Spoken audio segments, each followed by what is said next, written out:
Greetings, all you mains, minds, and crimes, and yes, I finally got a chance to record me shooting one of my guns. This time is the Mosin Nagant, my completely matching Tula Mosin. Showed it off many times on this channel.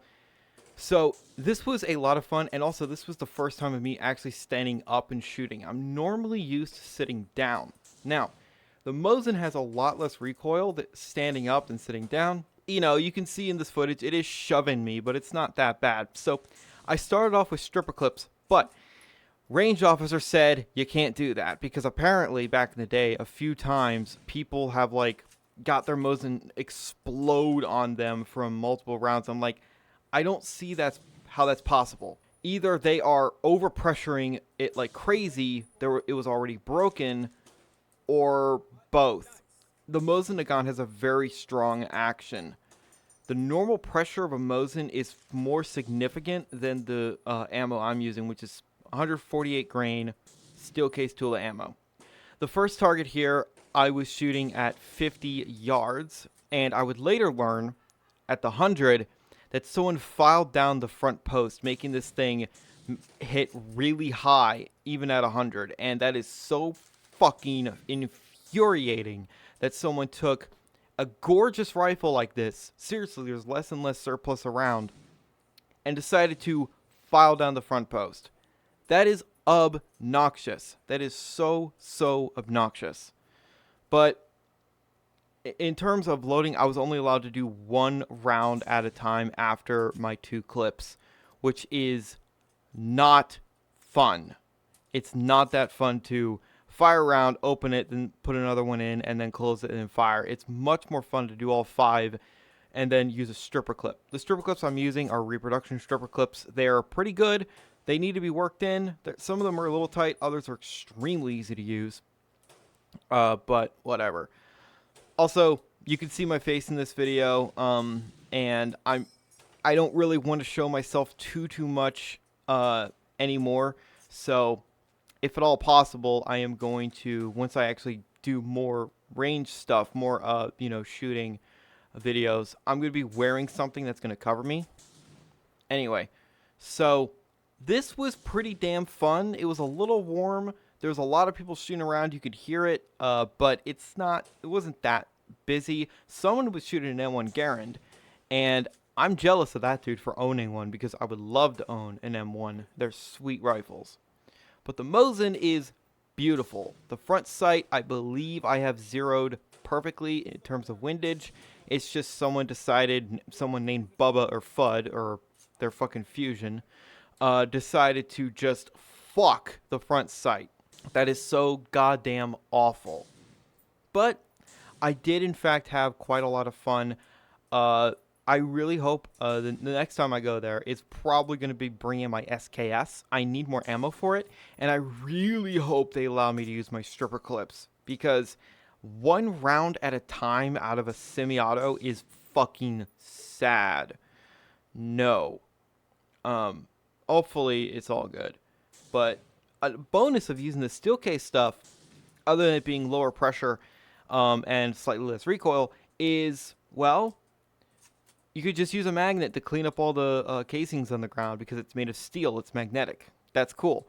It's not reloadable, unfortunately. If it was reloadable, would I reload? Would I do my own hand loads? I don't know about that.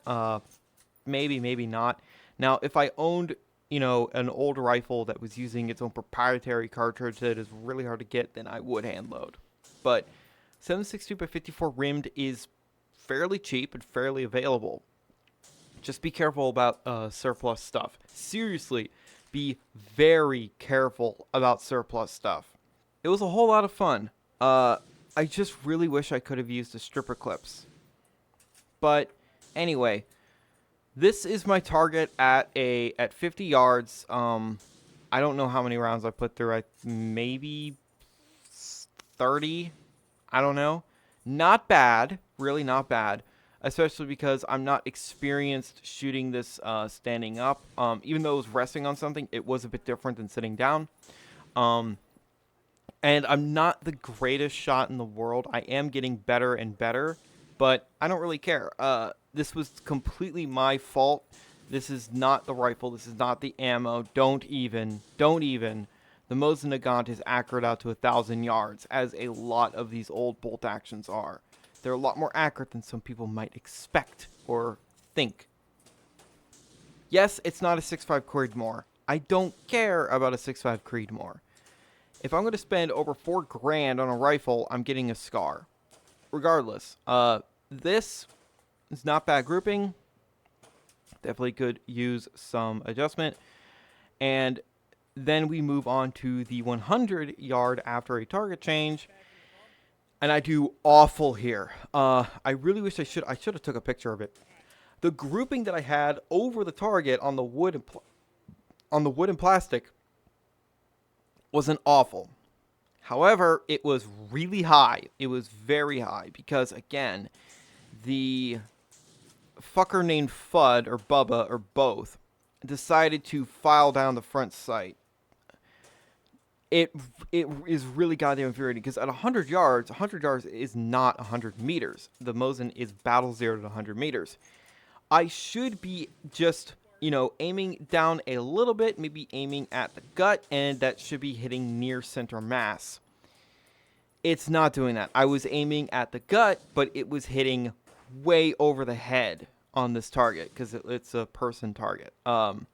That's not good. That is definite indication of something fucky and just not going all that great with the front sight. The front sight was absolutely screwed over, and I just cannot believe this shit. It is still infuriating to me. It's really annoying to me that I was not allowed to load via stripper clips, because that's just less convenient.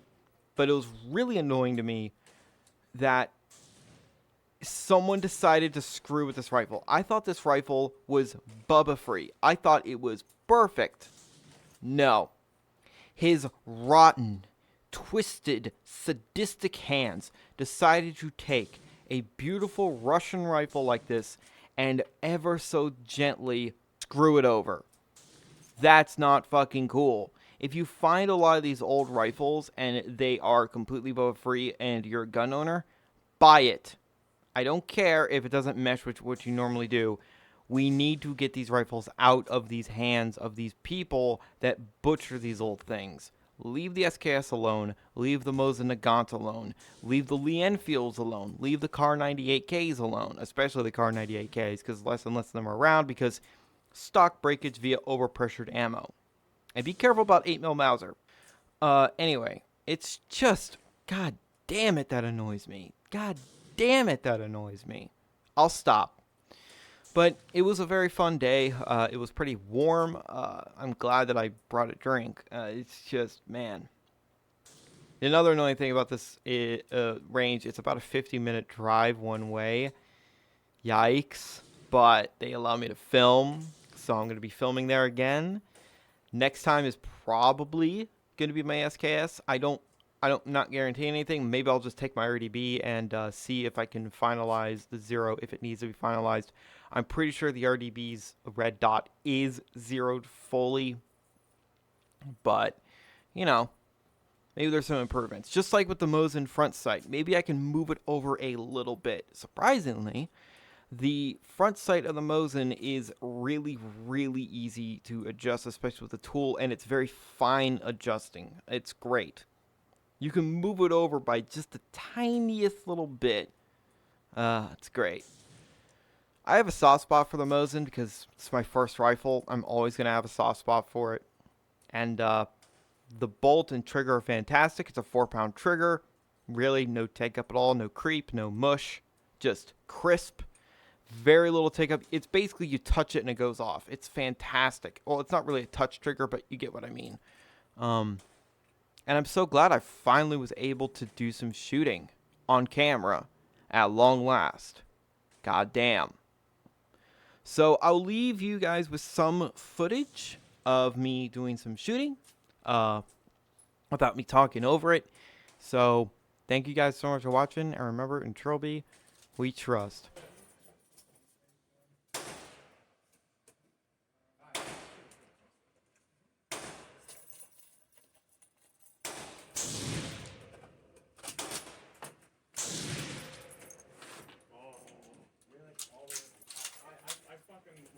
left hand pulled upwards